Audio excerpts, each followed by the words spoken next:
Bien aimé, je parlais donc du cas du centurion qui avait dit au Seigneur Jésus-Christ que le Seigneur Jésus-Christ n'était pas digne d'aller justement, que lui n'était pas digne plutôt de recevoir le Seigneur Jésus-Christ chez lui, mais il a dit, dis seulement un mot et mon serviteur sera guéri.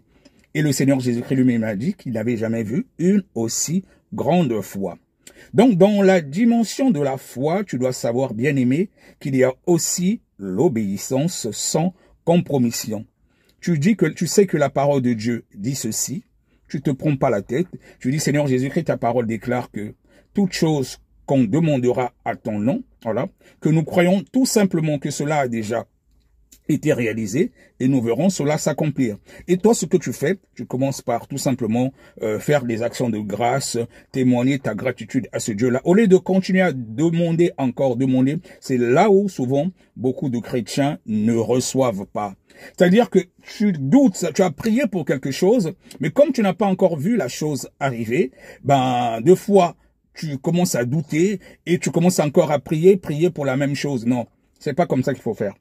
Quand tu pries avec conviction, voilà, et comme il est dit dans Jérémie 33, toi, invoque-moi et je te répondrai. Tu as prié avec conviction, si c'est dans la volonté de Dieu, je te garantis que Dieu a déjà répondu, même si tu ne vois pas. Maintenant, commence maintenant tout simplement à le louer et le remercier. Et tu verras que ce que tu avais demandé va finir par se matérialiser.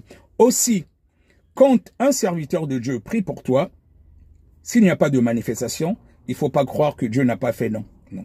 C'est ça souvent le piège de certains enfants de Dieu. Un serviteur de Dieu qui prie pour toi, si tu n'as pas manifesté, tu as l'impression que Dieu n'a pas fait. Non, c'est pas obligé qu'il y ait des manifestations. Dieu, il fait comme il veut. Il m'est déjà arrivé que je prie pour des gens, qu'il y ait des manifestations à distance, parce que moi, j'expérimente beaucoup à distance. J'expérimente beaucoup à distance. Je n'aime pas trop imposer les mains sur les gens. En tout cas, je ne sais pas le faire. Je préfère que ce soit Dieu qui fait. Moi, j'expérimente beaucoup, comme on dit, hein, chacun a quelque chose que Dieu lui donne. Moi, en tout cas, j'expérimente beaucoup à distance. Des fois, ça peut être par des audios, par des prières à distance.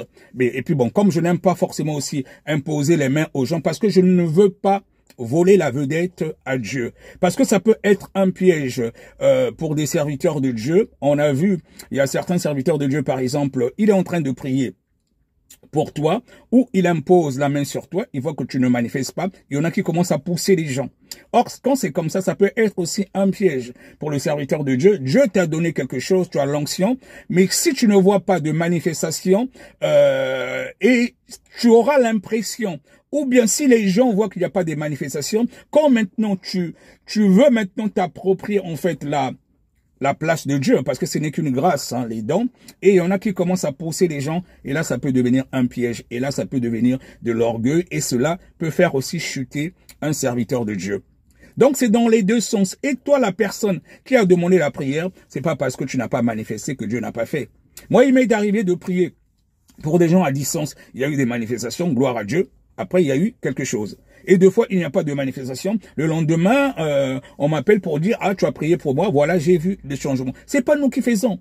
Et c'est ça aussi le piège. Quand on est serviteur de Dieu, il ne faut jamais voler la vedette à Dieu. Dieu est jaloux. Peu importe l'onction qu'il peut mettre sur toi, il est jaloux. Et c'est pour cela aussi, Dieu ne peut pas te donner tous les dons. Dieu ne peut pas te donner tous les dons. Il peut te donner, par exemple, un don de guérison. Quand tu pries pour quelqu'un, moi, en tout cas, je l'expérimente beaucoup par la grâce de Dieu, en priant pour les gens à distance, et souvent, il y a de l'effet. Mais après, il peut donner, par exemple, un don de prophétie à une autre personne, ou un don de... Voilà, il y a une diversité de dons. Dieu ne peut pas tout donner à la même personne pour éviter aussi que tu sois orgueilleux au risque de te perdre. Regardez le cas de l'apôtre Paul. Il arrivait que l'apôtre Paul puisse prier pour les gens, les malades étaient guéris, il y avait beaucoup de choses qui se passaient. Des fois, il suffisait même de toucher même ses vêtements et tout, les gens étaient guéris. Donc, vous imaginez le degré de l'onction. Mais par contre, lui-même, il avait une maladie chronique. Et dans la Bible, on parle d'une écharde. Quand il demandait à Dieu de les guérir, le Seigneur, Dieu lui disait que sa grâce, la grâce de Dieu le suffit. Voilà. Et que c'est justement dans sa faiblesse que la gloire de Dieu se manifestait.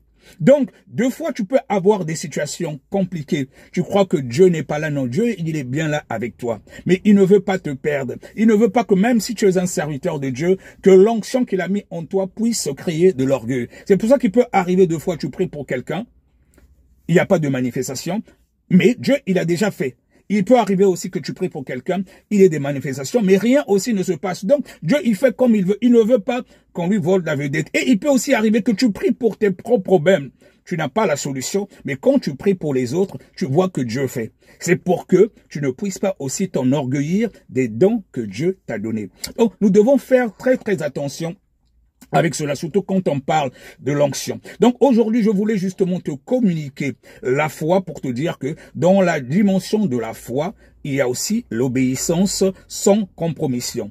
Tu dis à Dieu, je sais que ta parole dit ceci, je ne me pose pas de questions, je me soumets et je commence déjà par te rendre grâce et c'est comme cela que tu verras justement la gloire de Dieu dans ta vie. Donc à partir d'aujourd'hui, il faut te dire que du moment que tu as reçu le Seigneur Jésus-Christ comme ton Seigneur et Sauveur, ce n'est plus toi qui fais, mais c'est le Seigneur Jésus-Christ qui fait en toi.